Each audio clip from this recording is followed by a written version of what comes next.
One of my roles is to stage people's homes, and I'm calling it DIY with RB, Do It Yourself with Renee Bear. And I usually give people a couple hours of my time to walk through their property to help them reposition their furniture and to help them declutter, to remove personal items, and these little things like trash cans and things that really shouldn't be out when you're taking pictures of a property. So I really enjoy it. But when I walk into people's homes, I say, hey, do you have any hardcover books? And they're like, pack them. Hey, do you have any platters? Pack them. And I'm like, no, please don't. So I have a little bit of a display here set up for you. And as you can tell, I have hardcover books. I have neutral coffee cups.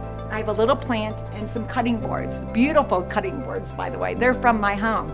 And I really like them because when we're staging properties, cutting boards, KitchenAid, mixer, things of that nature can just pop your property.